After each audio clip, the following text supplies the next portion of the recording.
The nations, after the colonial authority left, have three legal systems. The Sharia legal system for the Muslims, the customary court for the Aboriginal indigenous people who are not Muslim or Christian, and the English law for every citizen, Christians and non-Christians who is interested in following the English law. So these are the three legal systems to which most of the Christians favored. And so these are the three legal systems from 1955, pre-independence of this country, up to the independence and up to date. But the criminal feel the Muslims, after the democracy come back to play, after about 20 years of disengagement, they decide to say, what we want is we want a criminal aspect to be added into the legal system. Because of the level of corruption in the country, and many were not, there is no punishment, no impunity goes with a lot of corrupt leaderships that is happening in the country. And because of that corrupt leadership and what is happening, the Muslims decided to say, we want the criminal aspect to be added into the Sharia system. That was the issue. So if you want the Sharia, and the Muslim was for it, but there's that phobia and fear, a sort of stereotypes and prejudices, that if you have the Sharia, it's going to deny non-Muslims their right, it's going to abuse the right of the women, it's going to abuse the right of the non-Muslims, it's going to deny them right to freedom of worship, etc., etc. Those stereotypes were there, and so it was a lot of tensions. And the media, unfortunately, most of the media misrepresent that actions. And as a consequence of that, many non-Muslims decided to leave the north at a particular time. Some of them leave the north for the southern part of the country because predominantly the north is more Muslims and the south is predominantly Christian, and the southwest is mix up of Muslim Christian together. So they move to the south. There's no reason during the Sharia for people to leave the country at all. However, after the Sharia hulabalo, the tension over the Sharia calmed down, and democratic process continue, and those who need the Sharia have the Sharia state, those who doesn't want it have their own state. Everything calmed down and the situation was under control. Then the process continued, and since then we have a stability in our state. We only have some part of the country who are having one problem or the other. For example, in the south, the Niger Delta region, we have the conflict between the indigenous people and the multinational oil companies, which led to a lot of kidnappings and hijackings of many foreign oil expert or oil workers, foreign oil workers in the south of region. It is more economic factor.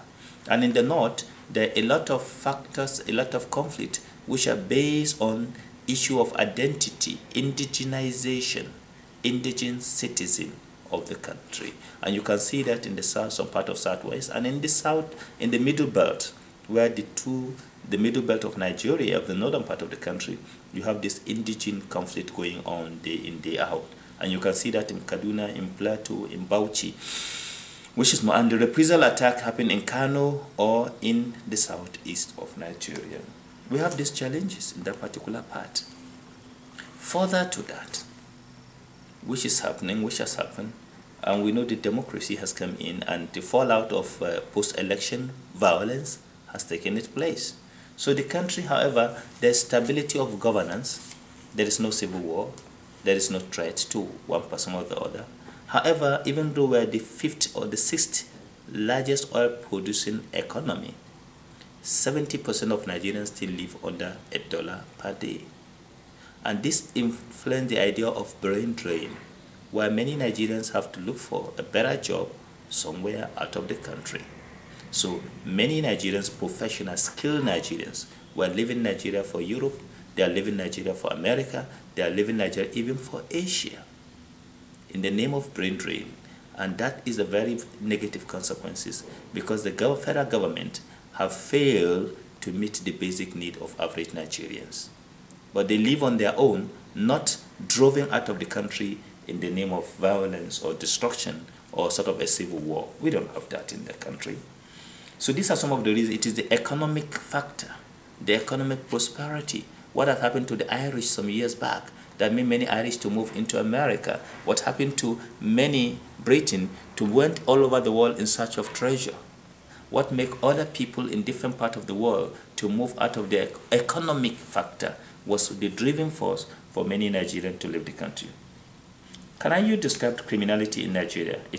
How does it work? How much this influence everyday life of people? In Nigeria, many Nigerians were not criminals. You have less than 2% of criminals in Nigeria. Less than 2%. 98% of Nigerians are free people. They are hardworking people. They live a life of sanity. They live a life of dignity. They are struggling to meet the family needs. For example, I have 16 children, 14 boys and 2 girls. I never go into criminality.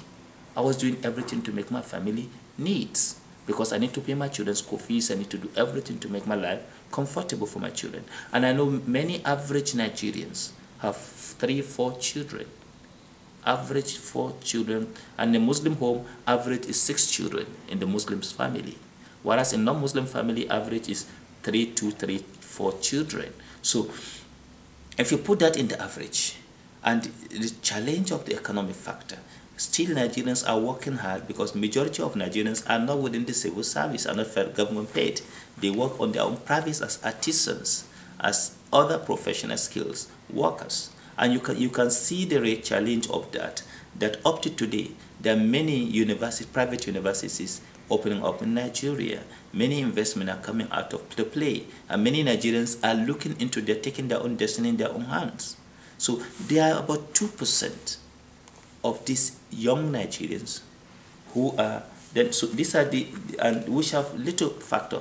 Normal criminal of stealing, pickpocketing, armed robbery. That is a phenomenon in the whole of global South, just not Nigeria as an isolation. We have those cases of people who are possessed by greed or by desire not to be able to control their own basic need.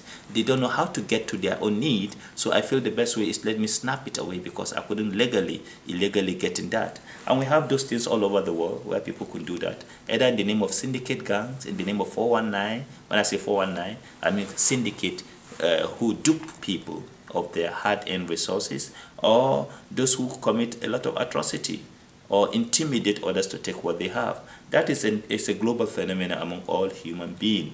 As a result of our state of mind, how positive or negative is our state of mind. However, so the influence of criminality in Nigeria, among Nigerians, there's civil crime, not criminal crimes in terms of crimes of murder, assassination. However, yes, we have those areas who are fighting, who because of ethnic identity, struggling over borderline, struggling over leadership chiefdoms, struggling over political leadership, political space, which one tribe fight the other, we need to be here. So they are claiming they want to be Nigerians. They want to live in it. They are fighting over a long ancestral land. This land belongs to us, not to you. So it's not about fighting over leaving the country. How do Nigerian criminal groups work at international level? Why and when do they decide to start international activity? What kind of activity are they involved in? However, here we have some part of Nigerians, not all Nigerians, in the South, and specifically in the Delta state. The Delta regions, there's one synonymous challenge with the Deltas. In Edo state specifically, Edos and Rivers, some part of the South.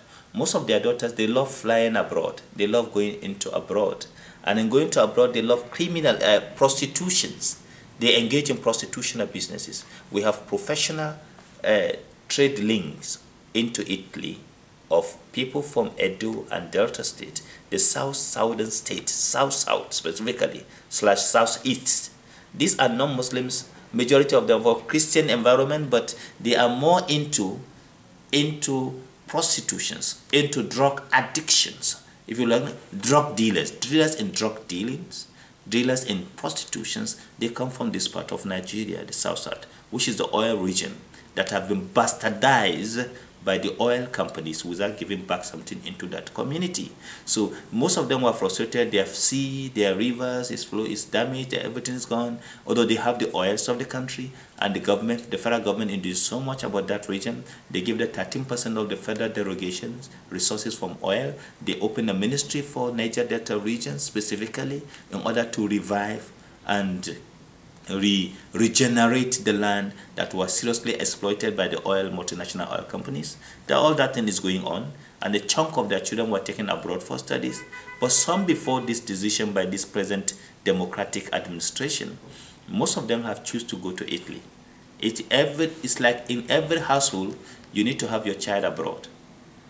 And unfortunately, which refers to the second leg of your questions, those who recruit them, these are professional women who have stayed in Europe for some years. They have the network. They know what European life is. They know the system.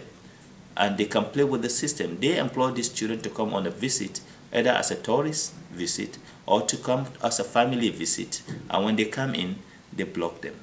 And then they hold them. And they told them, they promised them heaven and earth. You're going to get a good job when you come to Europe. We're going to make you look better. You're going to have money. It's like money is on the tree. You can plug it with your hand.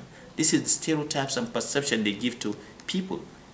Dollars is flowing all over Europe. You have before Europe then, before EU, before Euro currency. It's that you have dollars, you have pound sterling, just go to Europe, you need Dutch, you get everything free. This is the mentality they give. So when they wore them into Europe, they use them as housemaids, as second modern slavery, what we call modern slavery, and into prostitution. That you have to do that, or else I will report you to the police and the police will gun you down. So they hypnotize most of these young children, young ladies, young boys who are brought into Europe to do all these dirty deals. And I know strongly the state, Edo State specifically, went into a massive campaign, Edo State government, to campaign that don't let your child go to Europe. It is fake. You don't go to Europe if you're not going on to study or on a medical checkups or on a very professional transfer of knowledge. Or you're going for business or trade. If anybody tell you go to Europe, you're gonna get a job, he's fake. Europeans are also facing their challenge in Italy. They have an unemployment rate is also getting higher among the indigenous Italian people.